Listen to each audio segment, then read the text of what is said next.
사실 오늘 이 자리에 앉아 계시는 모든 분들은 기도의 대가 있습니다.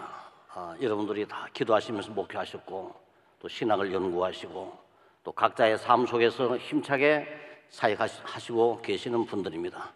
이런 분들 앞에 제가 감히 말씀을 드리자니 좀 떨리기도 합니다만은 하나님께서 주시는 시간과 지혜에 따라서 저는 최선을 다해서 이 주제를 가지고 성경에서 말씀하신 내용들을 여러분들에게 소개하고자 하는 것입니다. 여러분들이 잘 아시는 바대로 우리 한국 교회의 성장의 출발은 소위 니비우스 메소드, 네비우스 선교 정책을 기반으로 하고 있습니다.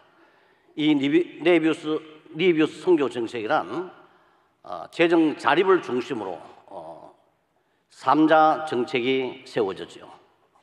재정 자립, 또 자립 행정, 자립 전도, 이것을 내세우고, 그리고는 이러한 모든 정책을 구현하면서 가지고 이 성경을 공부하면서 뜨겁게 기도하는 가운데 우리 한국 사람들이 가지고 있던 모든 미신적인 태도, 인간적인 태도, 인간적인 모든 고집, 교만 모두를 다 이 성경 공부, 이 기도라는 뜨거운 용광로에 다 녹여버림으로써 오늘의 한국교회로 성장하게 되었습니다. 그래서 우리 한국교회는 세계교회에서 기도와 11조를 많이 하는 교회, 또 성경을 사랑하는 교회로 널리 알려져 있습니다. 특히 새벽기도는 한국교회만이 갖고 있는 매우 독특한 제도가 아닐 수 없습니다.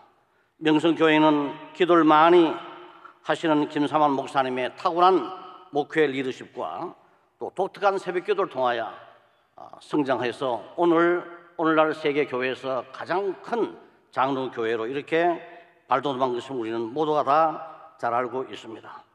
그러므로 성도의 생활에 있어서 기도의 중요성은 이미 역사적으로 우리에게 실증해 보여준 바대로 아무리 강조해도 지나치지 않다, 이렇게 말할 수가 있겠습니다. 기도가 없는 개인과 교회는 말세에 엄청나게 우리에게 다가오는 이 사탄의 힘을 우리는 능히 감당하지 못하고 쓰러질 수밖에 없습니다. 우리에게 주어진 모든 이 사역들도 결국은 실패하고 말 것입니다. 그런데 그런 간에 있어서 우리 한국 개신교회에는 서서히 이 기도에 대한 이 잘못된 인식들이 생겨나기 시작하고 기도에 대한 잘못된 여러 태도들이 나타나면서 기도를 악용하는 경우들을 많이 보게 됩니다. 또한 기도에 참석하는 교인의 숫자가 그만큼 줄어들게 되는 것입니다. 세계적으로 볼 때 경제가 부흥하고 또 나라가 발전하면서 선진국에 진입할수록 종교적인 모든 열정이 식어지게 되는 것은 기정사실입니다.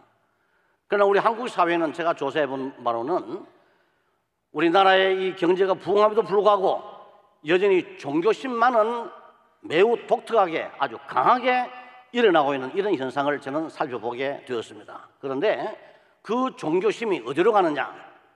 기독교에서 떠나가지고 불교로 가고 다른 종교로 가고 그리고 캐톨릭으로 가는 이런 그 참 엄청난 이 비참한 시대를 우리 현재 직면하고 있는 것입니다. 그런 결과 교회에 참석하는 사람들의 숫자가 점점 줄어들고 낮 예배도 줄어들고 오후 예배도 줄어들고 있습니다. 제가 총신대학교 총장 얘기를 하면서 총신 100만 기도 후원회를 이제 시작을 했습니다. 이것을 달성하기 위해 전국 방방곡곡을 다니면서 많은 교회를 참석해 봤는데 어쩐지 이 낮에 예배보다는 저녁 예배의 숫자가 많이 줄어든 현상을 보고 저는 정말 참 염려하지 않을 수가 없었습니다. 이것은 비단 우리 교단의 문제만이 아닌 줄로 압니다.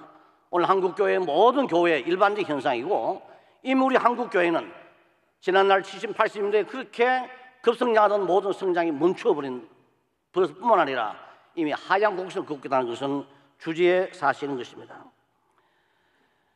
이럴 때 우리들은 더 기도에 힘쓰면서 지난날 우리가 가졌던 기도의 힘을 새롭게 진작시키고 이 기도의 힘을 통해서 우리 자신을 무장하고 변화시키고 우리 교회를 새롭게 변화시키면서 우리 한국을 새롭게 이끌어가는 중심축이 되어 가야 할 것입니다. 칼빈은 살아있는 믿음의 주된 실천인 기도를 통해서 우리들은 매일 하나님이 주시는 이득을 받을 수 있다고 강조했습니다. 기도는 무엇인가? 믿음을 가진 자가 그 믿음을 실행할 수 있는 최선의 표현 방식이라는 것입니다. 그러므로 믿음이 없는 자는 결국 기도할 수가 없다는 사실입니다. 반면에 믿음을 가진 자는 뜨겁게 기도하지 않을 수 없는 이러한 상황임에도 불구하고 우리들이 게으르고 나태하고 인간의 힘에 의존하는 이러한 그 심성 때문에 우리는 우리 속에 내주하시면서 우리를 역사하시는 이 성령의 강한 인도하심에도 불구하고 서서히 기도의 열정이 식어지는 이런 안타까운 현실 앞에 우리는 직면해 있다는 사실입니다. 우리는 기도함에 있어서 하나님께서 우리의 모든 기도에 응답해 주심을 확신해야만 하는 것입니다.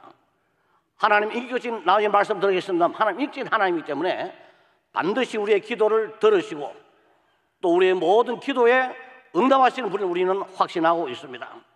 이 확신 가지고 우리는 틈만 나면은 또 시간만 되면은 어떤 경우에서라도 항상 주님 앞에 나아가서 기도하는 가운데 우리의 모든 기도가 응답되어지는 역사가 우리의 삶 속에 나타나야 할 것입니다.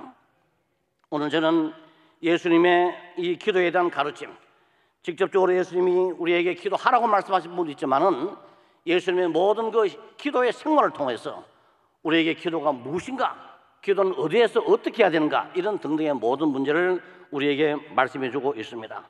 비록 짧은 시간 동안에 제가 준비한 모든 내용을 여러분들에게 상세하게 설명을 못 드린다 할지라도 여러분들이 제가 강의할 내용들 이미 다 받아보신 줄 압니다. 이 내용을 상세히 읽어보시면서 오늘 제가 대충 이 아웃라인 방식으로 소개한 내용들을 잘 경청해 주시고 우리 다 함께 새롭게 기도해야 하는 이 중요성을 깨닫고 기도의 생활을 더 힘차게 하는 우리 모두가 되었으면 좋겠습니다.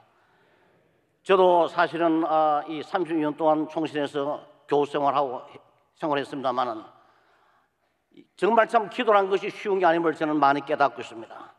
어릴 때부터 저에게 기도의 힘을 주셨고 기도의 응답도 주셨고 기도를 통하여 제 삶이 잡혀졌고 이 기도를 통하여 저는 정말 참 말할 수 없는 축복을 많이 누렸습니다만은 정말 기도는 쉽지 않다는 사실을 많이 깨닫고 있습니다. 그리고 저는 이 강의를 준비하면서 많이 회개했습니다. 사실 제가 왜 이렇게 기도를 그동안 많이 더 해야 됨에도 불구하고 이렇게 기도에 좀 소홀히 했던가 이런 생각이 많이 들곤 했습니다. 아마 여러분들은 저보다는 훨씬 낫겠죠. 그러나 우리 모두가 다 겸손하게 예수님이 기도하시는 이 모든 모습을 살펴보는 가운데 우리가 새롭게 기도하는 삶 거듭나는 저와 여러분 되시기를 주의 이름으로 축복합니다. 자, 먼저 예수님의 기도에 대한 가르침을 한번 살펴보십시다. 먼저 예수님의 이 지상 사역을 살펴보면은 우리 예수님은 기도로 시작해서 기도로 끝났음을 우리는 알 수가 있습니다. 예수님은 누구십니까? 예수님은 성육신하신 하나님이십니다. 그러므로 그에게는 신성과 인성이 그야말로 매우 신비로운 연합을 이루고 이 신성과 영성이 인성이 지속적으로 교제하는 가운데 예수님이라는 존재가 성립이 되고 그의 모든 삶이 이루어지고 그의 모든 사역이 이루어져 갔던 것입니다. 그래서 얼핏 보기에는 예수님께서는 사실 기도할 필요가 없는 분이라 그렇게 말해도 전혀 잘못이 없다고 여겨집니다. 그러나 예수님의 모든 생애를 살펴보면은 예수님은 정말 참 신이면서도 참 사람으로서 예수님은 하나님에게 항상 기도로 그의 인생을 시작했고 그의 모든 사역을 이끌어갔고 기도로 그의 모든 사역을 마치는 모습을 우리에게 보여주었습니다.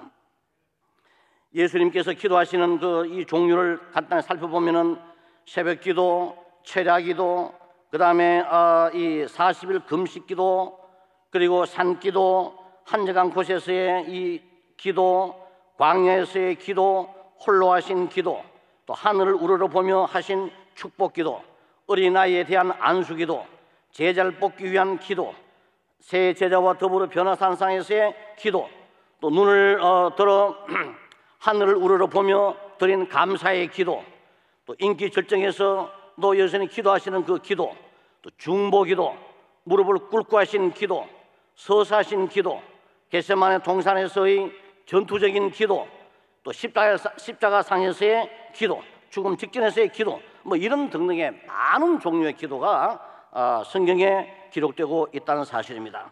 이런 모든 내용들 여러분들이 집에 돌아가셔서 제 강연에 따라 자세히 좀 읽어보시면서 한번 음미해 보시기를 바랍니다. 이런 모든 예수님의 기도 생활을 전체 통하여 우리에게 주는 교훈이 무엇인가? 예수님은 특정한 타입의 기도에 비중을 두지 않는다는 사실입니다.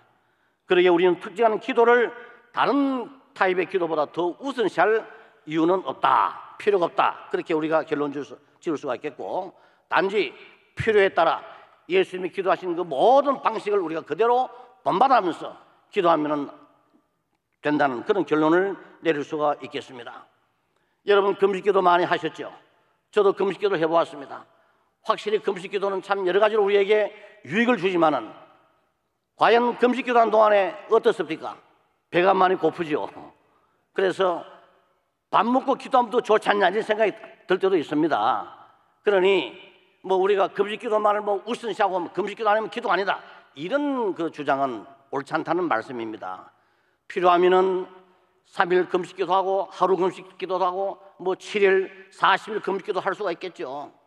사실 저는 지금까지 인생을 살면서 딱 한 가지 후회스러운 것이 있어요. 그게 뭐냐면은 40일 금식기도를 못 해봤다는 것입니다. 우리 형님 두 분은 지금 목사인데 다들 40일 금식기도를 했습니다. 그래서 저도 총신 다니면서 나도 반드시 사역을 시작하기 앞서서 40일 금식기도를 해야 되겠다 이 결심했는데 아직도 이루지를 못했습니다.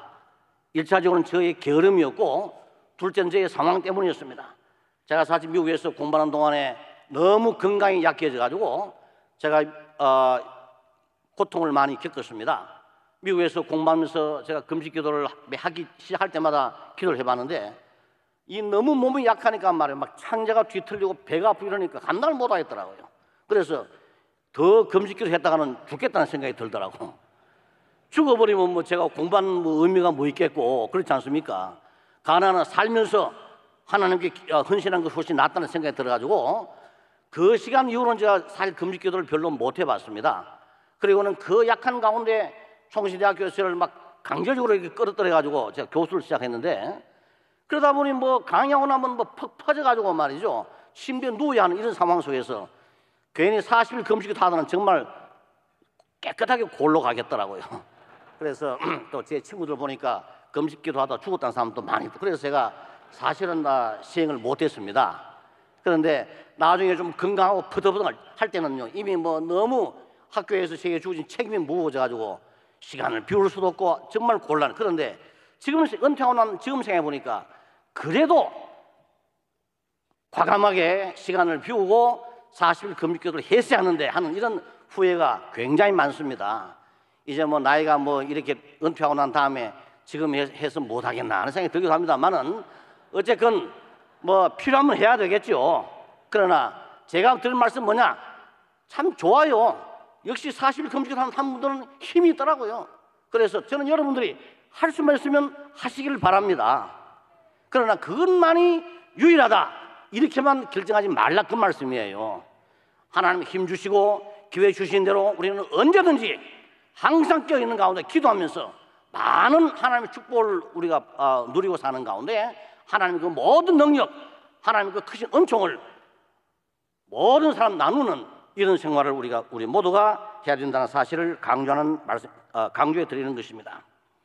또 우리 예수님께서는 이런 기도의 여러 가지 모습을 보여주면서 실질적으로 기도를 하라고 명령하신 말씀들이 있습니다. 마태복음 5장 6절의 말씀 보면은 하나님 아버지께 기도할 것을 지시하고 있습니다. 이것은 기도의 대상과 기도자의 자격을 우리에게 말씀해 주시는 부분이죠. 우리는 하나님을 아버지라 부른다 이 말이에요. 물론 하나님 우리를 창조했으니까 하나님 아버지가 되시겠지만은 사실은 이 아버지라는 이 호칭은요 단순히 뭐 이 낳았다는 의미에서만의 호칭이 아닌 것입니다. 이 아버지는 고대 이 근동의 역사를 보면은 이 언약의 관계 속에서 종조왕을 가리킬 때에 아버지라 칭호를 하는 것입니다. 모세가 구약을 기록하면서 말이죠. 당시 고대 근동의 이 문화적인 여러 가지 내용들을 활용해가지고 하나님과 우리와의 관계를 묘사하셨습니다. 어떻게 묘사하느냐? 하나님과 우리 사이에는 언약의 관계가 맺어져가지고 하나님은 언약의 종조왕이 되시고 우리는 그의 백성이 되었다는 것입니다. 그래서 하나님을 부를 때 우리는 왕으로 부르고 주로 부릅니다. 그러면서도 하나님을 어떻게 부르느냐? 아버지라 이렇게 부르는 것입니다. 아버지는 우리에게 말이죠, 부승의 참 이 아버지로서의 사랑을 한없이 쏟아주시는 분이라는 말씀입니다. 그러므로 우리는 이런 거 하나님을 아버지로 부를 수 있는 이런 자들이 곧 하나님께 기도할 수 있다, 그런 말씀입니다. 다른 말로 말하면 뭡니까? 하나님과 언약의 관계를 맺고 하나님을 우리의 왕으로 섬기는 이런 자들만이 하나님의 이름을 부르면서 이 하나님을 아버지로 부르면서 기도할 수 있다, 그런 말씀이에요. 우리 예수님께서 하나님을 아버지라 불렀습니다. 물론 성자 하나님이 성부 하나님에서 나왔으니까 아버지가 되시겠지만은 또 우리가 성경을 찾아보면은 성부, 성자, 성령 하나님 사이에도 언약의 관계가 맺어서 우리에게 보여주고 있다는 말씀이에요. 그래서 성부 하나님이 성자 하나님과 언약을 맺고 그를 하나님의 아들로 여기시면서 또 하나님의 종으로 여기시면서 사명을 주어가지고 세상에 보내신 것입니다. 그래서 우리 예수님께서는 언제든지 하나님과 맺은 그 언약을 중시하고 언약에 충성을 다하고 또 하나님을 아버지라고 부르면서 그에게 주어진 모든 언약적 책임을 성실하게 이행하는 이런 모습을 우리에게 보여주고 있지 않습니까? 그래서 우리 주님께서는 너희들이 기도할 때 너희들과 언약의 관계를 맺고 애굽에서 구원해 내시고 또 너희들을 창조하시고 너희들을 하나님의 백성으로 삼으시면서 오늘까지 사랑하시며 이끌어 오신 그 하나님을 아버지로 부르면서 기도하라, 그렇게 말씀하시는 것입니다. 이 말씀 여러분들이 정말 제가 시간이 충분하게 설명을 못 드리겠습니다만은 정말 깊이 음미를 해야 할 것입니다. 예? 아버지라 부르는 바로 이 하나님 그러면 신 그러면 너무 멀게 들리죠. 그렇죠? 그러나 아버지 그러면 뭡니까? 아주 친숙하고 그렇죠? 아주 부드럽고 또 정말 우리의 마음을 우리 아버지가 다 헤아리시면서 우리의 모든 필요 우리가 강구하지 않는 것도 다 들어줄 것 같은 이런 분위기를 우리가 가지게 된다는 말씀이에요. 바로 그런 그 믿음, 그런 확신 가지고 하나님 아버지로 부르면서 이제 기도하라, 그런 말씀인 것입니다. 또 세상의 모든 사람들이 기도 그러지만 그들에게는 기도할 특권이 없습니다. 왜냐? 하나님은 그들을 그의 언약의 백성으로 삼지 않았다는 말씀입니다. 예수님을 나의 구세주로 고백하는 내가, 우리들만이 하나님의 언약의 백성들 우리들만이 이 하나님께 기도할 수 있는 놀라운 특권을 가지게 되었다, 그런 말씀입니다. 특권은 어떻습니까? 사용해야 빛이 납니다. 그렇잖아요. 사용하지 않으면 아무 소용이 없어요. 그럼 우리에게 주신 이 놀라운 특권, 세상에 어떤 사람도 가질 수 없는 이 놀라운 특권을 지금 내가 가지고 있으니만큼 내가 하나님께 열심히 기도해야 된다라는 이러한 그 의미를 우리가 강조할 수가 있지 않습니까?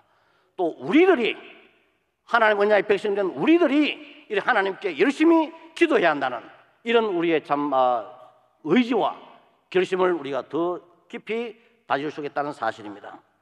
두 번째는 항상 기도하고 낙심하지 말라고 그랬습니다. 이것은 기도에도 인내와 끈기가 있어야 한다는 사실을 강조합니다.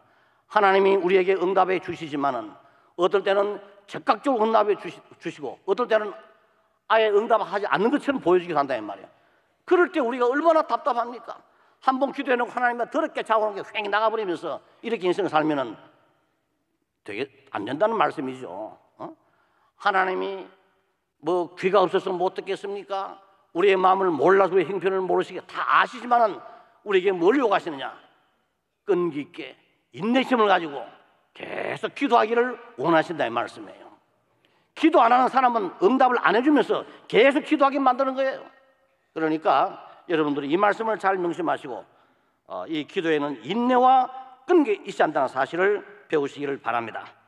또 응답에 대한 믿음을 가지고 기도하라고 그랬습니다. 응답에 대한 믿음을 가지라.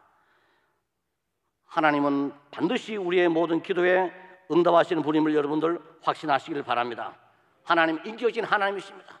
우리의 말씀을 들으시고 우리와 대화하기를 원하시고 우리의 모든 형편을 아시고 우리의 모든 삶을 참 실적으로 다스리시면서 우리를 통하여 역사하시는 분이기 때문에 하나님은 우리의 모든 기도에 항상 응답하시는 분임을 믿고 기도해야지, 응답 또한 하나님이 찾아가 하나님 앞에 나가지고 뭐 중연불 외우듯이 말이죠, 쭈글쭈글 해서는 기도가 이루어지지 않는다는 말씀입니다. 이런 기도는 아무 의미가 없어요.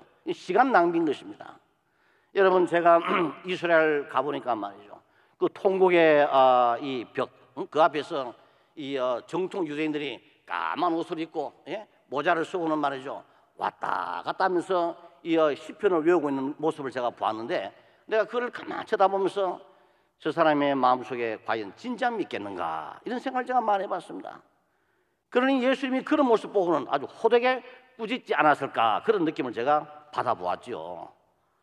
우리들의 모든 기도에 있어서도 말이죠, 하나님이 친밀하게 나에게 다가오시고 내가 하나님께 나아가서 나의 모든 사정을 하나님 앞에 낱낱이 구하고, 그것도 보다도 구체적으로 이렇게 구할 때 하나님이 나의 모든 사정을 들으시고 나의 모든 사정을 간함하시면서 나의 모든 기도에 응답해 주시면서 구체적으로 내가 기도한 모든 내용들을 결국은 들어주신다는 이런 믿음 가지고 하나님께 나아가야 한다, 그런 말씀입니다.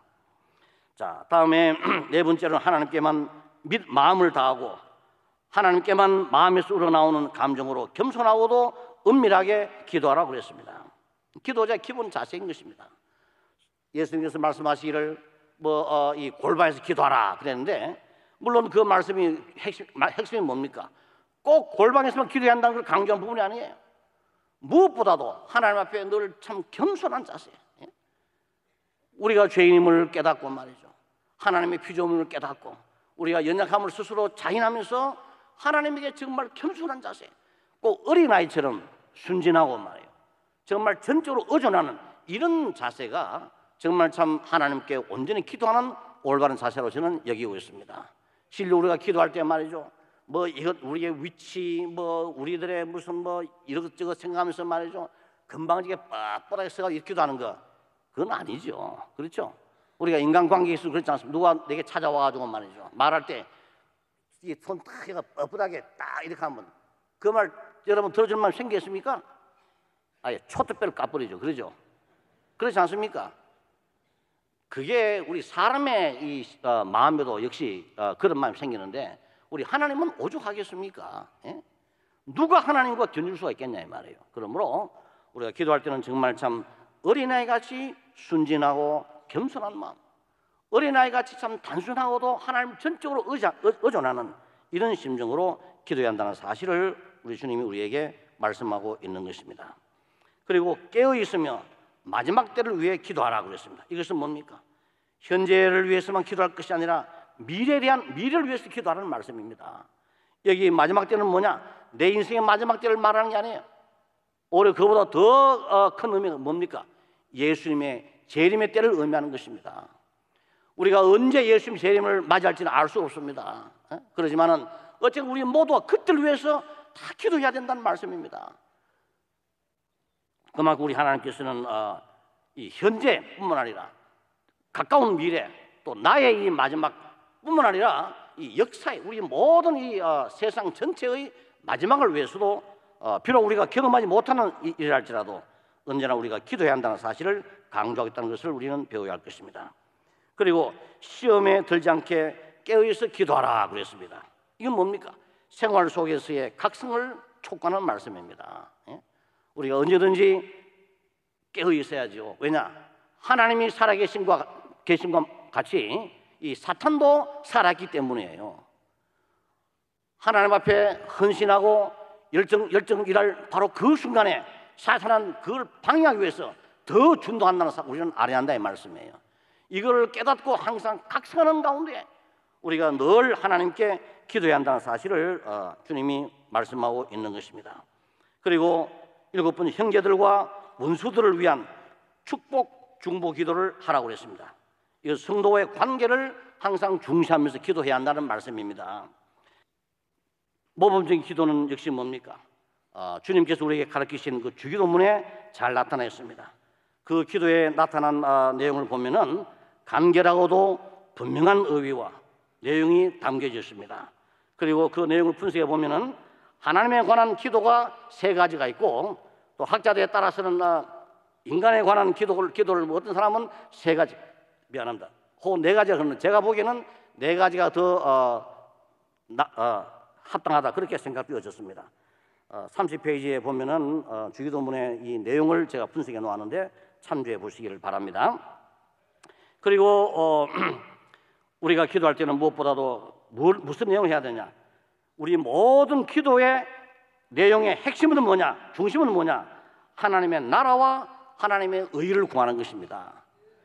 이를 위해서 물질도 구하고 사람도 구하고 뭐 이런 건 다 구해야지, 하나님의 의와 하나님의 나라를 구하는 걸 빠뜨리고 우리 어떤 필요성을 위해서 뭘 구하는 것은 그것은 합당하지 않다는 말씀입니다. 그러므로 예수님께서 말씀하실 먹을 것 입을 것 걱정하지 말고 뭐라고 그랬습니까? 너희는 먼저 그의 나라와 그의 의를 구하라고 그랬습니다. 이 점을 여러분들이 잘 명심하시면서 무엇을 구하든 간에 하나님의 나라와 의를 핵심 자리에 놓고 그것을 중심으로 거기에 필요한 것을 구하라, 그런 말씀입니다. 그 다음에 예수님의 기도는 또 한편 중보기도였습니다. 중보기도. 예수님은 메시아로서 하나님과 우리 사이에 서신 유일한 중보자로서 그의 모든 사역을 담당하신 분이십니다. 그러므로 예수님의 기도는 전적으로 중보의 기도인 것입니다. 물론 자신을 위한 기도이기보다는 예수 자신은 누굽니까? 모든 인류를 대표하는 메시아입니다. 그러므로 예수님의 기도는 예수님 개인의 기도라기보다는 모든 인류를 위한 기도라, 그렇게 우리가 이해할 수가 있을 것입니다. 그러므로 예수님의 기도는 그 본질 자체가 중보적인 기도라, 중보 기도라, 그런 말씀입니다. 자, 그 다음에 또 우리들도 성도들 상호간에 이런 중보 기도를 해야 할 것입니다. 흔히 특별히 우리 교단에서는 말이죠, 이 중보 기도라는 말을 사용하지 말도록 총회에서 결정한 것 같은데, 제가 보기엔 그렇게 온당하지 않다는 생각을 제가 많이 해봅니다. 왜냐하면은 영어로 중보 기도 intercessory prayer, intercessory. 칼빈도 그런 이야기를 했어요. 우리 모든 성도들끼리 상호 서로를 위해서 기도하는 기도를 뭐라고 말하느냐? intercessory prayer. 예수님이 하나님과 중보자의 위치에 서서 기도한 것도 뭐냐? intercessory prayer. 이렇게 같은 용어를 사용하고 있습니다. 그러나 우리의 이 기도는 말이죠, 예수님의 기도와는 본질적으로 같지 않습니다. 예수님의 기도만이 가장 유일한 그러한 중보 기도가 되겠죠. 그래서 우리의 기도는 뭐냐? 중보적 기도라, 이렇게 말할 수 있지 않겠나, 그렇게 생각되어집니다. 예수님의 이름으로 예수님이 호소하면서 예수님 우리의 기도를 들으시고 예수님 우리를 통하여 이웃을 위해서 기도하도록 만드시면서 결국 예수님이 그 모든 기도를 하나님께 드리는 가운데 우리의 모든 기도가 이루어지는 이런 형태다, 이 말씀이에요. 그러므로 언제나 우리들이 이러한 예수님의 중보 기도에 근거해서 예수님의 이름으로 동일한 성도를 위해서 기도하는 우리의 모든 삶이 있어야 된다, 그런 말씀입니다. 여러분, 우리 자신을 위해 기도하기는 쉽지만은 이 다른 사람을 위해 기도하는 건 쉽지 않습니다. 그러나 우리는 항상 내 자신뿐만 아니라 내 가족은 물론이지만은 나와 함께하는 많은 성도들을 위해서 기도해야 되고, 특별히 이 교회를 위해서 기도해야 되고, 국가와 민족을 위해서 기도해야 되고, 또 뭘 기도해야 할까요? 신학교를 위해 기도해야 되고 말이죠. 하나님의 종들을 위해서 기도해야 할 것이고, 뭐 기도할 게 너무나도 많습니다. 세계 성국 기도해야 할 것이고, 이런 많은 기도를 우리들이 항상 주님께 드리는 이러한 우리의 기도의 삶이 있어야 된다는 사실을 우리에게 보여주고 있습니다. 그리고 예수님의 기도는 전투적인 기도입니다. 예? 성경에 보면 말이죠, 구약과 신약 전체에서 하나님은 뭘로 묘사되어지느냐? 전사로, 전투하는, 전쟁을 악과 이 전쟁하는, 전투하는 그런 이 전쟁의 뭡니까? 총대장으로 묘사되고 있습니다. 영어로 warrior, 그렇게 말하지 않습니까? warrior. 그야말로 하나님은 말이죠, 세상을 창조하고 난 다음에 이 세상에 타락하고 난 그 이후로부터는 사탄을 대적을 해가지고 지속적으로 싸우는 그런 차원에서 구속의 역사를 형성하시고 이끌어 가셨습니다. 그 과정에서 우리 주님 하나님이 친히 군대 장관이 되셔가지고 모든 이 악과 싸우시는 모습을 보여주었습니다. 어떤 신학자들은 말이죠, 이 창조의 활동조차도 선과 악의 투쟁으로 보면서 특별히 고대 근동의 신화적인 그러한 내용에 기초해 가지고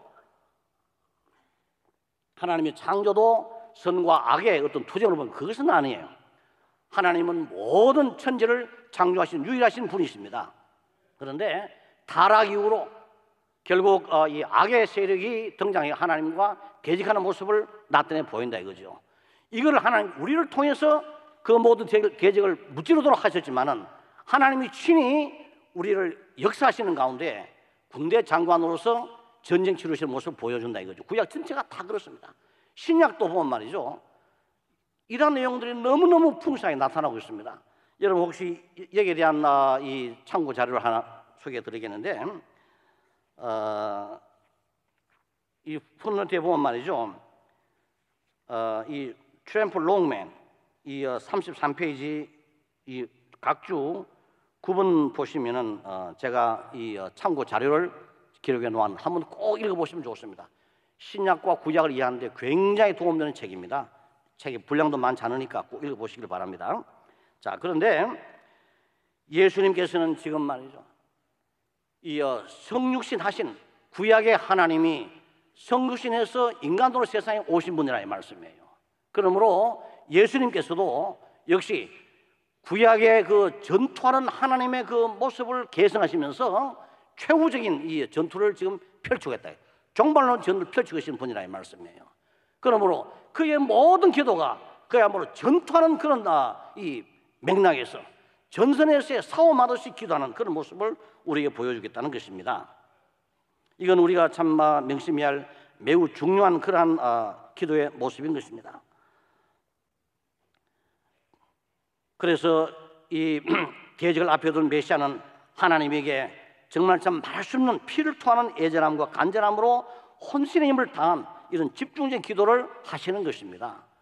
우리의 기도도 이런 기도의 모습을 따라가야 한다는 이야기죠. 우리는 흔히 예수님이 감람산에서 기도할 때만 그랬다 아니에요.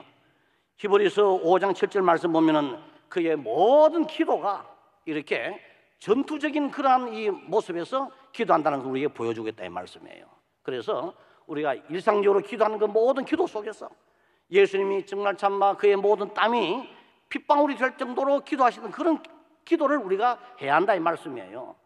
하나님이 그냥 그저 우리의 기도를 다 들어주니까 흥얼흥얼하면서 말이죠. 심심하니까 기도하는 이런 식이 아니고 그야말로 한마디 기도하더라도 정말 우리의 모든 영과 우리의 마음을 말이죠. 집중해가지고 우리의 인생을 쏟아붓는 그런 간절한 심정으로 기도하는 그런 기도를 드려야 된다는 것을 우리가 알아야 할 것입니다. 그리고 하나님의 말씀과 성령의 인도를 받는 그런 기도를 우리가 해야 할 것입니다.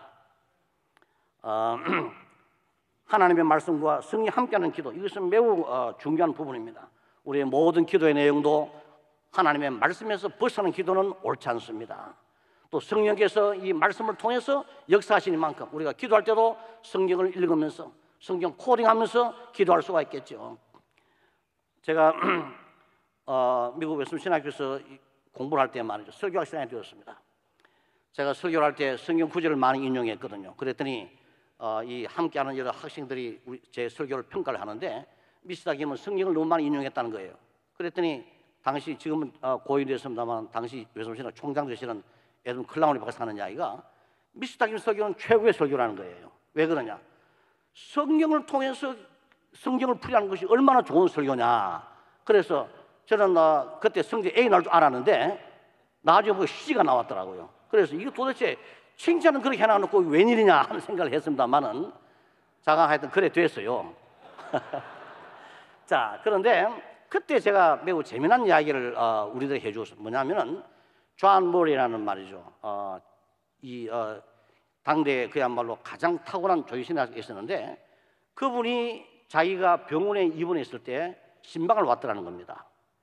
기도하면서 딴 말은 안 하고 성경 구절만 계속 나름 기도를 하더라는 거예요. 그래서 자기는 이렇게 생각해요. 무슨 놈의 기도가 저런 기도가 다 있느냐?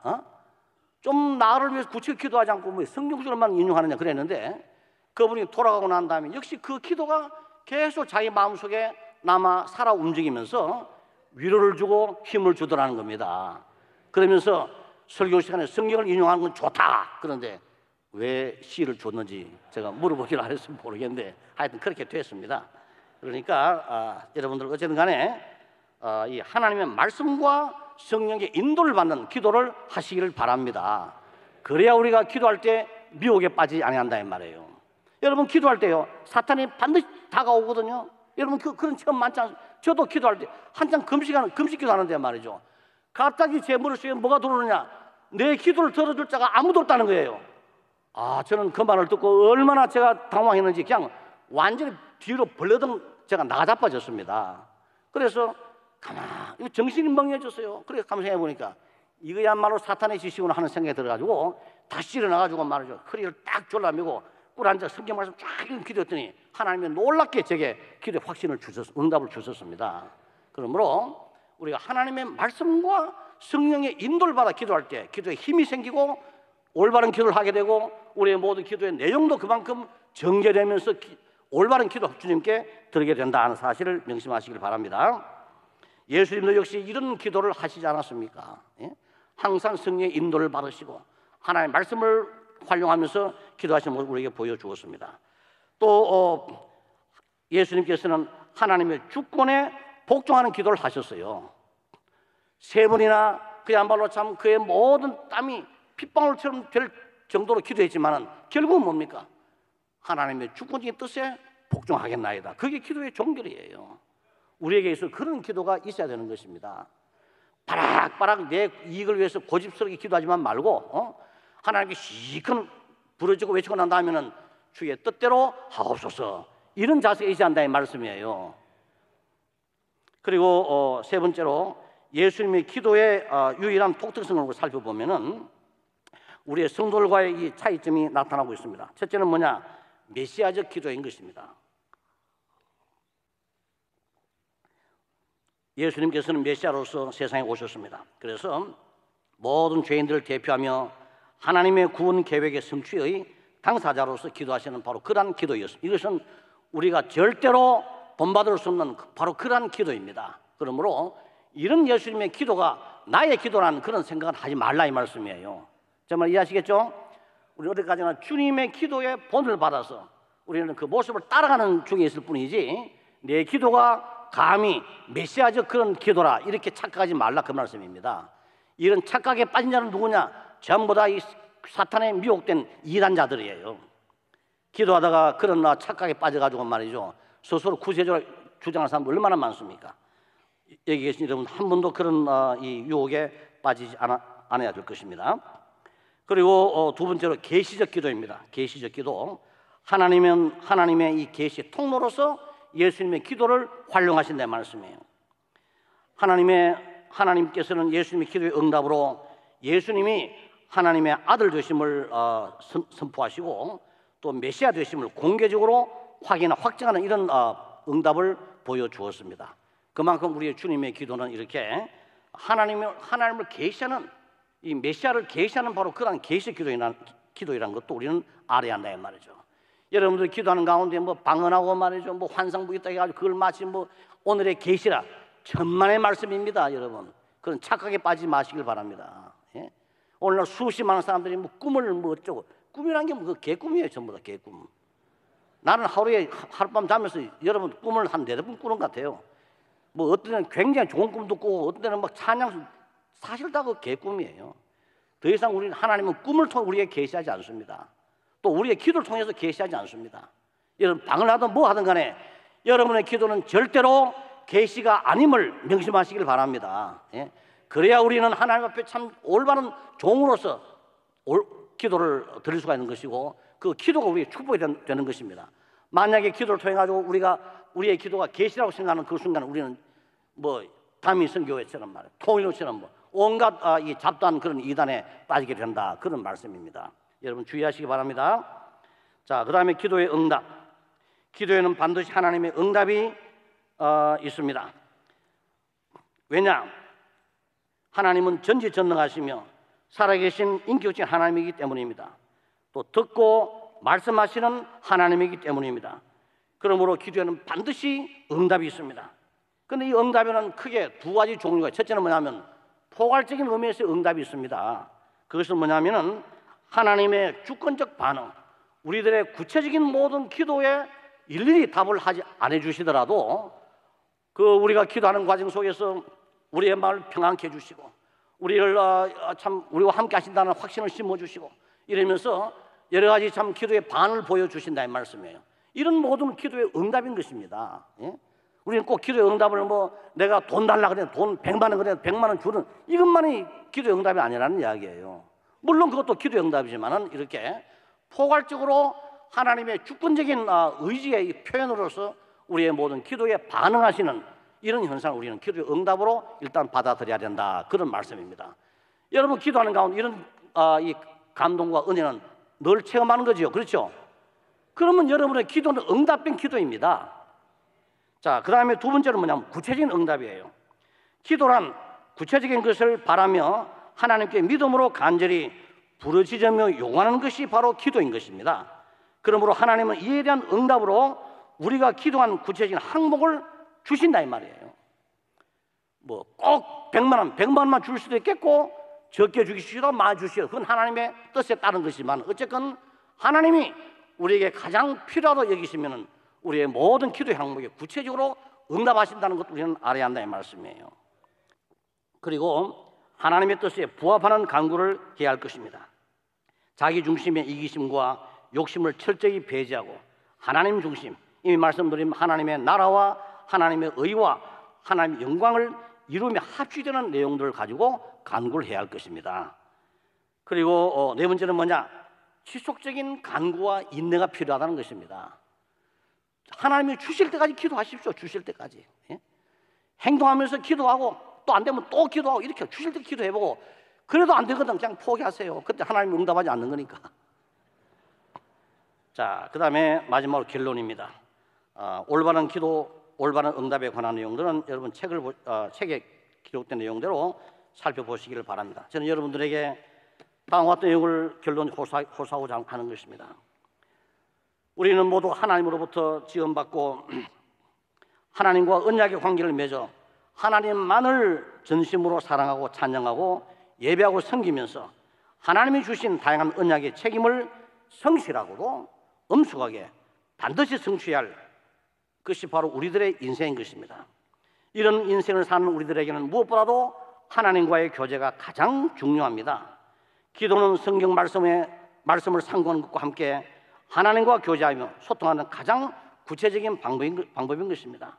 그러므로 우리들은 정확무한 하나님의 말씀을 나의 신앙과 생활에 유일무한 기준과 권위로 삼고 철저하게 하나님의 말씀에 복종하며 이 말씀을 올바르게 이해하면서 하나님을 올바르게 알고 하나님을 참 섬기는 올바른 방법을 터득해야 할 것입니다. 그리고 기도를 통하여 하나님으로부터 모든 지혜와 능력과 은총과 우리들의 부족함에 대한 체험을 우리는 지속적으로 받아가야 할 것입니다. 성령의 방법대로 우리들의 인생을 살면서 우리들에게 부여된 책임을 이행해야 한다는 말씀인 것입니다. 에스겔 36장의 말씀 보면은 하나님이 분명히 이스라엘 민족을 회복하겠다고 약속하셨습니다. 그것도 뭐냐? 이스라엘 민족의 기도의 응답이 아니라 하나님이 스스로 약속하신 거예요. 미래에 아주 찬란한 이 회복을 약속하셨지만은 36장 37절에 뭐라고 말씀하시느냐? 그래도 이스라엘 족속이 내게 구하여야 할지라 그랬습니다. 이 말씀을 여러분 마음속 깊이 간직하시기를 바랍니다. 성경 말씀을 통해 우리에게 수없이 많은 것을 약속하셨는데 우리는 그 약속을 믿고 기도합니다. 그러나 계속 기도할 때 비로소 이루어지는 것이지 약속만 믿고 있다가 이루어지는 게 아니라는 말씀입니다. 기도는 여호와의 뜻을 돌이키는 유일한 방법이기도 한 것입니다. 이스라엘 민족이 시내산에서 어떤 일을 했습니까? 모세가 40주 40년 동안 산에 올라 기도하게 되니까 그들이 우상을 만들었습니다. 하나님이 진노하셨죠. 그래서 모세야, 내가 저 민족을 다 쓸어버리고 너를 통해 새로운 민족을 일으키라. 모세가 뭐라고 했습니까? 주여 그러지 마시옵소서. 지난날 여호와 하나님께서 아브라함과 언약을 맺을 때 뭐라고 말씀하셨습니까? 내가 이 언약을 반드시 이루겠다 그랬고 언약을 이루는 하나님의 표식으로서 심지어 횃불 사이를 지나가시면서 맹세를 하지 않았습니까? 그러므로 주여 뜻을 돌이키소서. 이렇게 하나님의 언약을 받도록 기도하게 된 하나님이 그 뜻을 돌이켰다고 했습니다. 그러므로 하나님의 섭리가 우리를 주권이 섭리가 우리를 지배하시지만은 이런 기도는 우리의 일상생활 속에서 하나님의 놀라운 뜻의 이 변경도 이루어지면서 우리를 통하여 하나님의 더 크신 뜻이 이루어진다는 사실을 우리는 알아야 한다 이 말씀입니다. 기도는 하나님으로부터 하나님의 모든 것을 받는 가장 올바른 통로입니다. 이것은 수은지의 물이 우리 각자에게 전달되는 파이프와 같습니다. 그 파이프가 끊어지거나 구부러져 있거나 찌꺼기가 많이 끼어 있을 때 물이 우리들에게 도달하지 않으면 우리들의 생명이 끊어지게 됩니다. 이와 마찬가지로 우리가 기도하지 않으면 하나님과 우리 사이에 놓여 있는 통로가 막히거나 찌꺼기가 많이 끼게 되어 하나님의 놀라운 보물이 우리들에게 도달하지 못하게 될 것입니다.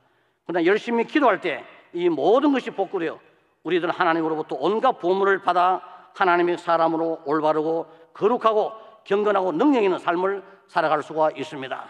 이 자리에 모인 우리 모든 목회자들, 우리 모든 신학자들, 모든 이 장로님들, 권사님들, 각종 직업을 따라 인생 사시는 우리 모두가 다 이런 기도를 통하여 하나님의 참 축복을 날마다 채워가는 가운데 우리가 능력 있게 하나님 뜻을 이루어가는 우리 모두가 되기를 간절히 바라면서 강의를 마치도록 하겠습니다.